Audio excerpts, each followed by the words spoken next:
You are ignorant of the law. Okay, in my hands are the Road Traffic Act and the miscellaneous, sir, and miscellaneous. No, miscellaneous fines. I don't think we have tampered with this. I do. Yeah, $1,000 is not reasonable in any circumstances for any traffic offence whatsoever.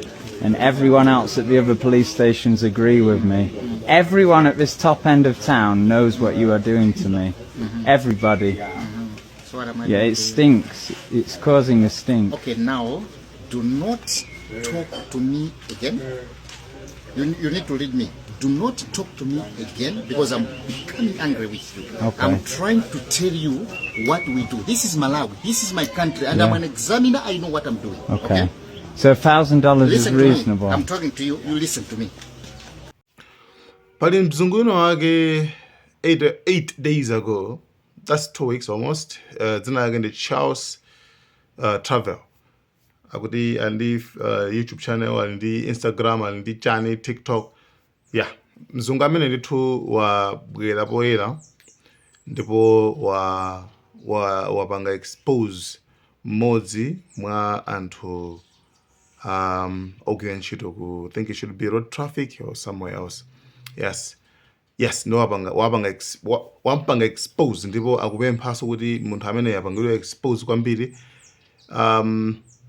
ndeba di video imene ikuonetsa iyeyo between iyeyo ndi munthuyo like akuyankhulana direct.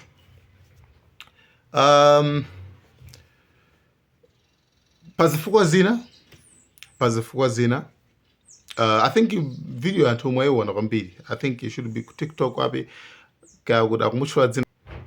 And this person panali conversation imene maenda pakati pa mzungu ameneyo. I think is ndoti amangoenda ngati maiko mu Africa ngati travel with Mavis or whatsoever. Ndiye amaenda maiko monde nkuma panga shares into zimene akuziona. Ndiyeno nkhani, to cut the story short, nkhani ndionena kuti mkulu ameneyo analawira malamulo apansewu ena ake. Ndi pamene inafika nthawi kuti achajidwe mtengo yeuja akuchajidwa ndithu $, like $. Akumuwuza kuti mlandu wako kuti uthe ndi $1,000 imene tikatengera pa mtengo wa ku banki osenthera uja it's almost 2 million chakuti, right? Tikatengera mitengo ina ya ujeni ndi ma 4 million, 4 to 5 million Malawi kwacha. Ndiye mzungu ameneyo anamuuza munthu uja kuti akule uku ndikuba ichi ndi chinyengo mukupanga pacha. Chifukwa ndramayi ndikalibe $1,000 chifukwa mwina chongo ima wrong side of the road and mwina mbali ina yansewu akuti komanso chifukwa uli ndi license yakwina. Nde nkhani nja yavota kwambiri. Nde munthu uja officer uja anafika paulusa nkumuwuza kuti iweyo ndiwe ignorant, ndiwe mbuli sukudziwa kana kalikonse iweyo, this is Malawi, this is blah blah blah blah blah blah whatsoever. Nde anamuwuza sokoniza kuti ngati iweyo ukufuna ulembere kalata kwa minister, ukachoka kwa minister kana kupite kuchani, upite kwakuti kenako ukachoka kumene koko ngati sukukhutisidwa upite kuchani, upite ku court. Upite ku court. Nde zapezeka kuona kuti pavota kwambiri, like munthu uja mzungu uja watenga video ija waiponya pa social media. Wanati Malawi taona zimene zikuchitika ku Malawi zimene zizi zapanga prevent ma tourist ena kuchoka kunja kubwera dziko la Malawi. And kwavota kwambiri. So Malawi agawikana pawiri. Pali gulu loyamba. Gulu loyamba likunena kuti actually officer yo amagwira ntchito yake and there's nothing wrong. First group, and gulu lina likunena kuti no, actually it's wrong. Wathuyu amafuna kuba mona wathu uyu amafuna kuba ndithu chifukwa 1000 US dollars pa urgent pa ndandanda wa ma fines zindaposa zimene munthu umalakwa ukalakwa umene ulipire palibepo ma dollars zonse anayika mjani anayika mu makwacha komanso kwambiri kwake tchimo limene analakwa munthu amizungu ameneyo pansewu pamene papa ukalipanga check bwinobwino I think limakhala mu about 50,000 Malawi kwacha because we took time pangaso verify kupanga check bwinobwino malamulo apansewu a road traffic ma section 7 8 9 mapezi akwana kuti kumene kuku drama yake imakhala around 50,000 Malawi kwacha komano izizi zimene zinapangidwa ndi Ajapi Muhango mu chaka cha 2017 nde sili kuzoza kuti patapana panga update kapena ayi we don't know komano izizi ndi zimene zilipo document imene ilipo panopa official ukapanga check kuti uyangane ma fines a dziko la Malawi document imene ndi umene ukumayipeza ndengati kusiti kudziwa kuti kunabwera inasinthidwa we don't know ndiyebe the thing is muna ili ndi langizo chabe imene ngolangizana especially ngati anthu okunda dziko lathu makamaka tipite ku boma aboma you need mukuyenera kupereka statement that's all mukuyenera kupereka statement on this issue statement is either kubakira wathuyu ngati anachita chilungamo bwinobwino or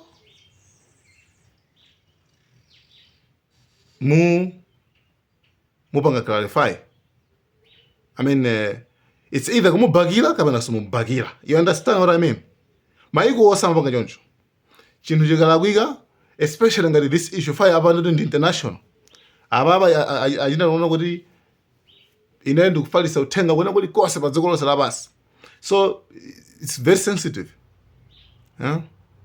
wina akazana kuti this is the most corrupt you understand yes tikuzuza kuti chinyengo chilipo komano we cannot help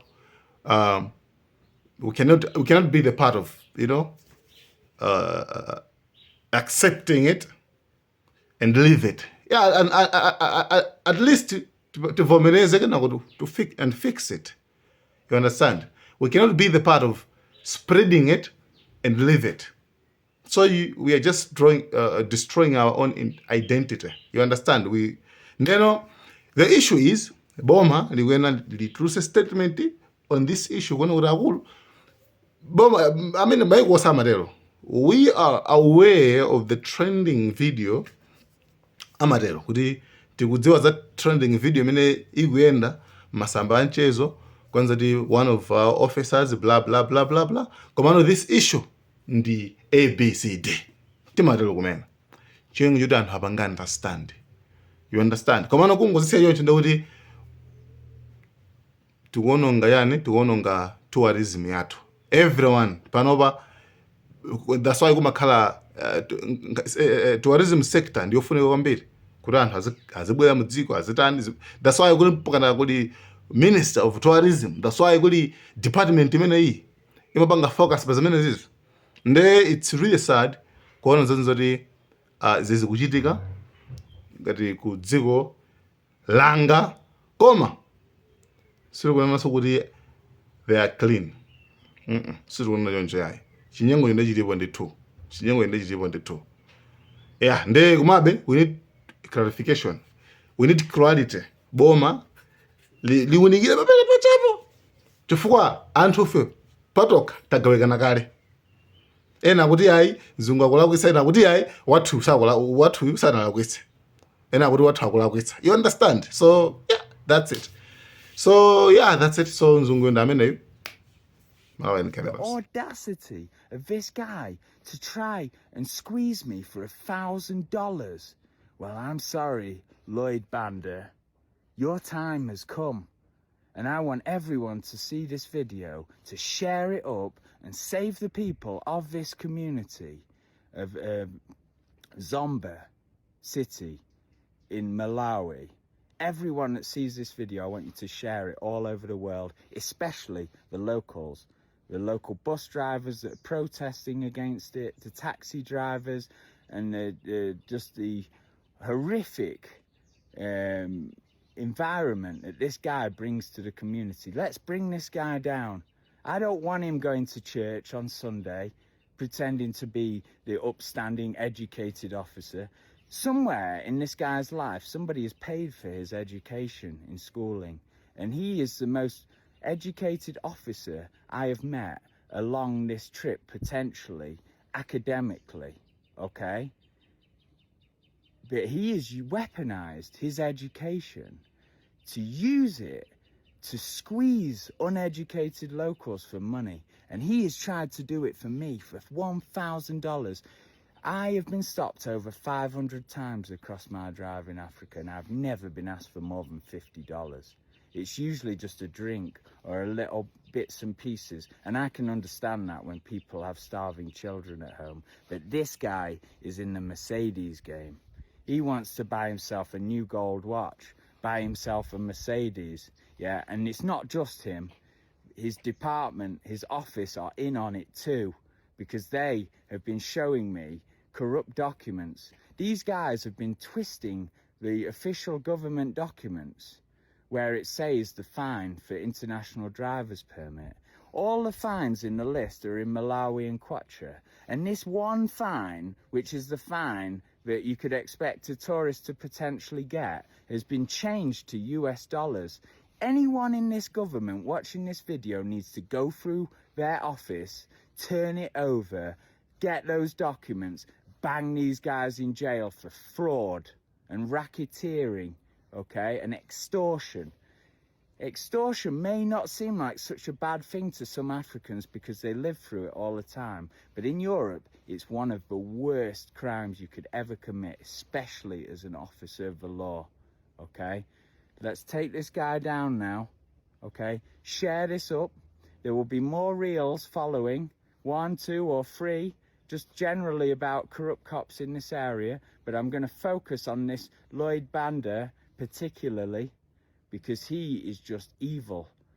For the love of money is the root of all evil, and this guy is it. So share this up. You are ignorant of the law. Okay, in my hands are the Road Traffic Act and the miscellaneous, and miscellaneous. No, where miscellaneous fines. I don't think we have tampered with this. I do. Yeah, $1,000 is not reasonable in any circumstances for any traffic offence whatsoever. And everyone else at the other police stations agree with me. Everyone at this top end of town knows what you are doing to me. Everybody. So what am I Yeah, doing it to you? stinks. It's causing a stink. Okay, now do not talk to me again. You need to read me. Do not talk to me again because I'm becoming angry with you. Okay. I'm trying to tell you what we do. This is Malawi. This is my country, and Yeah. I'm an examiner. I know what I'm doing. Okay. So $1,000 is Listen to reasonable. me. I'm talking to you. You listen to me. I'm the one who catched you on the road, on the wrong side of the law. The one you spoke yesterday is the regional manager. Okay? This the overall supervisor here. And he advised you this. You should write to the director. If that fails, go to the minister. If that fails, go to court. And I'm showing you the books that we use here. These are not my books. I did not write this. No one ever went through these books. So I'm trying to show you where it is written according to the law, so that whenever you are going there, you should have known the law, because you are ignorant of the law. The police went there. Their duties, delegated duties. They don't have any powers to make these laws. We do. So if you get advice from them, go to them. You made them to call me to go there for what? You know, I've travelled 34 countries in Africa. Yeah, but not Malawi. And this is the most corruption I've ever seen. Okay, but So you have #1 place as most corrupt country in Africa now. Okay. Everyone in Europe, all my friends, and everyone will see that. So all the tourism here is destroyed in this town because of behaviour like this. treating tourists with extortion. You are not a tourist, and if you are against the law, my brother, we will not bind our eyes against someone who's against the law. This Okay, is so Malawi, I'm not a country. tourist. I don't know if you're a tourist or so. You know I'm a You're a tourist. tourist, so you need to be exempted with the laws of Malawi. Oh, so $1,000 asking is you. not extortion. No, it's not. Yes, in it fact, is. In fact, it goes beyond that. Everyone knows it's My brother, it extortion. goes beyond that. Have you ever gone to the web bridge? Yeah, It's I've been Malawi. online. Have you gone to the web bridge? I've checked the laws, I'm yeah. asking you, have you you don't know the laws, my brother. You don't know. You are ignorant of the laws of Malawi. Okay, You are not okay. from Malawi. You are Okay. not a Malawian. Okay. So you're against the law. You're Right. against what you are. So I'm making it up. Come again? I'm making it up. You are saying Malawi is the most corrupt